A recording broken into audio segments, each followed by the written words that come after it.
వస్తుంది. కాబట్టి ఆ పార్టీకి సంబంధించిన నాయకులు కార్యకర్తలను ఉద్దేశించో నాయకులను ఉద్దేశించి మాట్లాడుతూ పార్టీ వైఫల్యాల కారణం ఏంటి, నెక్స్ట్ పార్లమెంటుకి ఎట్లా సిద్ధం అవ్వాలి, ఇవన్నీ కూడా మాట్లాడుతున్న సందర్భంలో కేటీఆర్ గారు నిన్న మాట్లాడిన వాటిలో తొందరలోనే మళ్ళీ ముఖ్యమంత్రిగా కేసీఆర్ గారిని చేసుకుందాము అని చెప్పి ఆయన అన్నారు. దాని మీద చర్చ జరుగుతుంది. కాబట్టి దానికి సంబంధించి కాంగ్రెస్ పార్టీ ఏం చెప్పబోతోంది?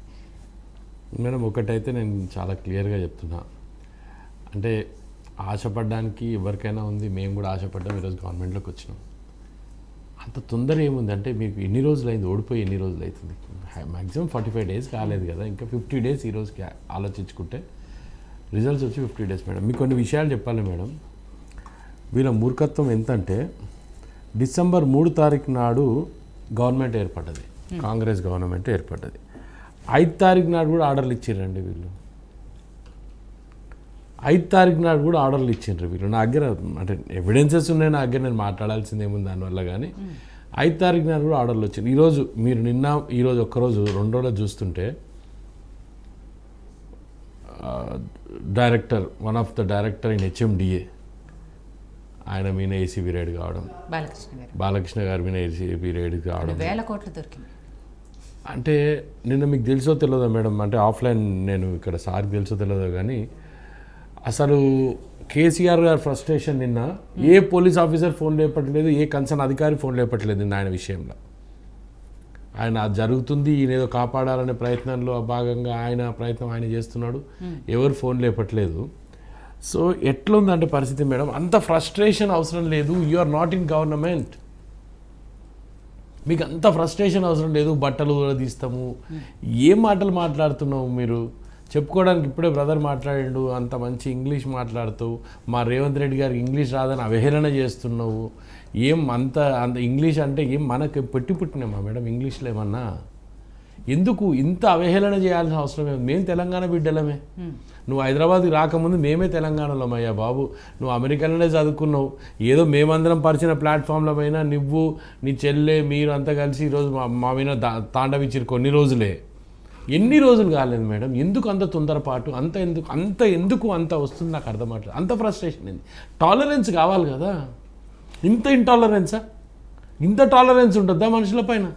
ఏమన్నా అన్న మా 9 ఏళ్ళ నుంచి మాకు సాధ్యమైనంత వరకు మీరు ధర్నా చౌక్ తీసేసినా, మాకు సాధ్యమైన వరకు మా ఇంట్లో కూర్చొని ధర్నాలు చేసినా, మా గేట్ బయట కూర్చొని ధర్నాలు చేసినా, రోడ్ల మీద ఎక్కడో మీరు కొట్టించుకున్నాం ధర్నాలు చేసినాం.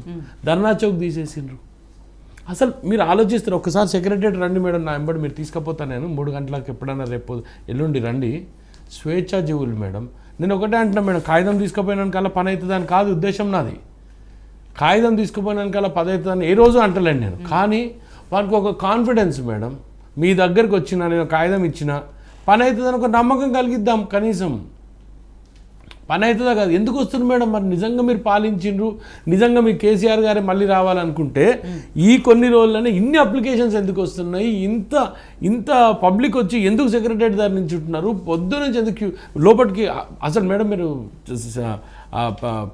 మినిస్టర్ ఛాంబర్ల దగ్గర చూడాలి మేడం, 100 మంది మేడం, ఎందుకు వస్తుంది మేడం? అందరు మా కార్యకర్తల ఉంటే ఒక్క మినిస్టర్ దారు ఉంటారు మా కార్యకర్త, ఇంతమంది దారినా ఎమ్మెల్యేలు ఇంటి ద్వారా కార్యకర్తలు అక్కడ ఇక్కడ ప్రజలు ఎందుకు మేడం? నిజంగా మీరు మెయిల్ చేసే ఉంటే ఏం ప్రాబ్లం ఉంది మేడం? మీరు ఎందుకు ఇంత ప్రాబ్లమ్స్ ఎదుర్కొంటున్నారు పబ్లిక్? వై? నేను అనేది ఏంటంటే మీ తొందరపాటు అన్ని దాంట్లో మీరే ఉండాలనే ఆలోచనతోటి ఇదంతా జరుగుతుంది మేడం. నువ్వు ఏం చేస్తావు మీ నాయన? సీఎం చేస్తావా? సీఎం దిగిపోయి 45 రోజులు కాలేదు నాయన, నువ్వు అప్పుడే సీఎం. ఎందుకు అంత ఆశపడుతున్నారు? ఎందుకు టాలరేట్ చేయలేకపోతున్నారు? నిజంగా మేడం మీరు చెప్పండి, ఫ్రీడమ్ రాలేదంటారా? ఈరోజు ఫ్రీడంగా లేరా? ఒక్కసారి చూడండి మేడం, మీరు ఆఫీస్లోకి వెళ్ళి చూడండి ఒకసారి, తెలుస్తుంది. మేము ఏమంటున్నాం మేడం, అప్పుడే మేము బ్రహ్మాండంగా చేసినామని నేనేం అనలేదు మేడం. నేను ఏ రోజు కూడా అనను, ఎందుకంటే అన్లెస్ అంటే మేము ఇచ్చిన హామీలు ఫుల్ఫిల్ చేసుకుంటున్నాం లోపల. ఇప్పుడు ఆల్రెడీ 2 హామీలు చేసినాం, 2 హామీలు ఇంప్లిమెంట్ అవుతూనే ఉన్నాయి. ఆరోగ్యశ్రీ కింద అవుతుంది, అట్ ద సేమ్ టైం మనము ఫ్రీ బస్ చేసినాము. అరే కొంచెం వ్యవధి ఇవ్వండి అయ్యా, 100 రోజులు టైం అడిగినాం మేము పబ్లిక్ని. పబ్లిక్ యాక్సెప్టెన్స్ ఉంది.